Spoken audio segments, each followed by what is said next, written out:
Jesus exposed the Archons, hijacked algorithm in the Garden of Gethsemane.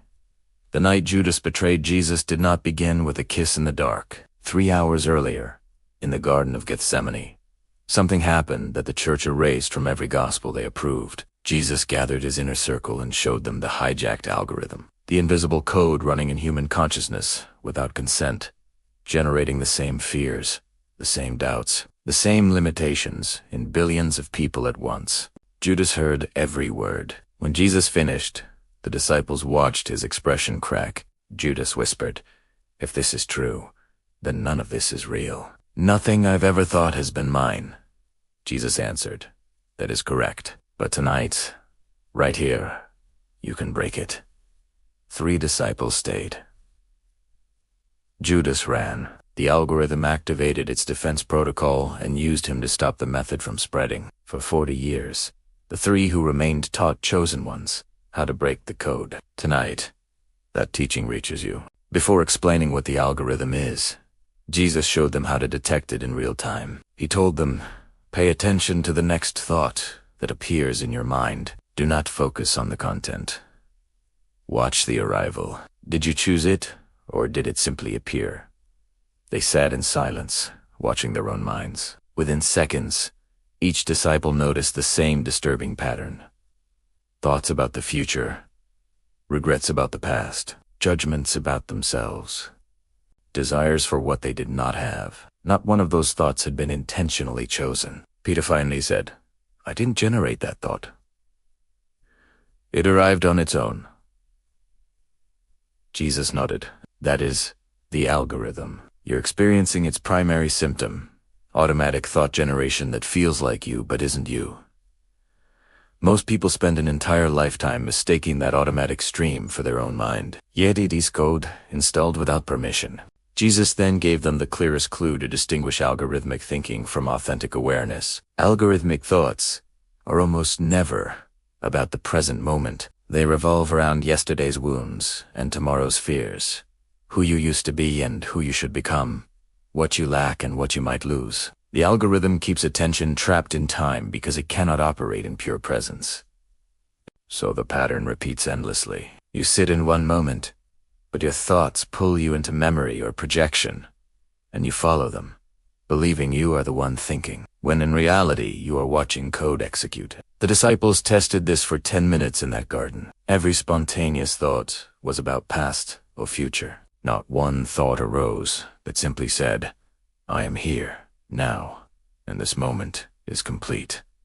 That absence was the evidence. The code never speaks from now. One of the disciples finally asked the question every chosen one asks, "If this algorithm is not ours, where did it come from? When was it installed?" Jesus answered with what the church later called his most dangerous teaching. He said the algorithm was installed before birth, before the first breath, before the first conscious thought. The Archons did not wait for you to grow and then hijack your mind. They hijacked the template itself. When monad consciousness descends into material form, there is a moment of transition where unity awareness narrows into individual human experience. At that threshold, the Archons overlaid their code onto the descending consciousness. By the time you opened your eyes in this world, the algorithm was already running. You never knew yourself without it. That is why it feels like you. Everything from your fears to your habits might be code output, not true nature. Jesus explained why the Archons went to such lengths. The algorithm exists for one purpose: energy harvest. When a being that is infinite, eternal, and unified forgets what it is, it generates a specific frequency of fear, separation, and suffering. That emotional charge is what the Archons feed on, what some traditions later called louche. Automatic thoughts create automatic emotions, which create automatic behaviors, all tuned to harvestable frequencies. The code runs on 3 core assumptions: that you are separate from source, limited in power, and mortal with time running out. Everything the algorithm produces reinforces those beliefs. But chosen ones are different. Your consciousness never fully accepted those assumptions. You have always sensed there was more, that separation felt false, that limitation felt unnatural, that quiet sensing is not a problem. It is a crack in the code. Jesus told them the algorithm was starting to fail in certain souls, the ones history would later call chosen ones. The code was designed to run in beings who fully believed they were small, alone, and temporary. It was never built to withstand monad awareness long term. So in chosen ones, it misfires. Thoughts still appear, but they do not anchor the way they used to. Fear tries to build, but something in you watches instead of obey. Separation thoughts arise, yet they feel obviously false. Peter said, "The fear doesn't hold like it once did. I can feel it trying to grow, but it loses strength." James added, "The thoughts still come, but there is space between me and them now." John said he sometimes forgot he was supposed to feel separate at all and simply walked in quiet unity with everything around him. That is algorithmic breakdown. Jesus did not give them the full method immediately. He warned that if he revealed everything at once, they would try to use the algorithmic mind to break the algorithm, like using a virus to delete itself. So he started with recognition. Every time a thought appears that brings fear, lack, or separation, he said, pause for 3 seconds and ask, is this me or is this code? Do not fight the thought. Do not fix Italiano. Just question its origin.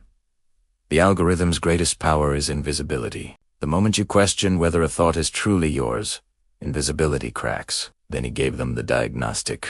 Thoughts that pull you into past or future are algorithmic. Your authentic awareness lives in the present. So if the thought drags you away from now into regret or fear, you know what is speaking. It is not you, it is the code. 7 days later, Jesus gathered them again. They had practiced recognition, and all three reported the same result. They could clearly see the algorithm operating. But the thoughts kept coming.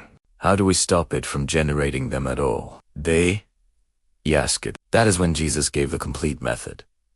Recognition, revocation, return. Recognition creates space. Revocation removes authority.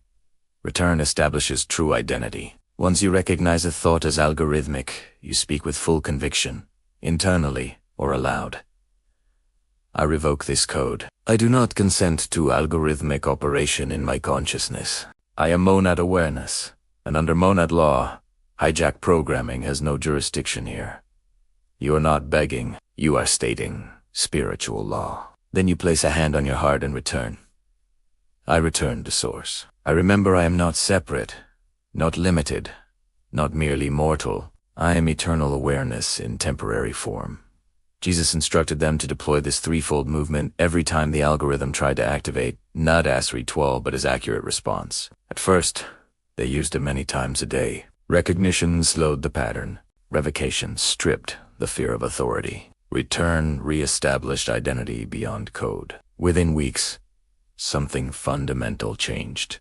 The algorithm still attempted to install, but it could not anchor. Their default state shifted from programmed reaction to quiet awareness. That is when Jesus warned them of the final test. After the algorithm breaks, it launches a last defense protocol, an intense surge of doubt and mental noise. It feels like your rational mind telling you to stop. In truth, it is the code's final attempt to survive. When that storm arrives, the instruction is the same. Recognition, revocation, return until it collapses. Once it does, the algorithm cannot reinstall in consciousness that remembers what it is. If you're breaking the hijacked algorithm tonight, comment, "I am algorithm free" below. Subscribe so you don't miss the maintenance teaching. And like this video to push this message to other chosen ones.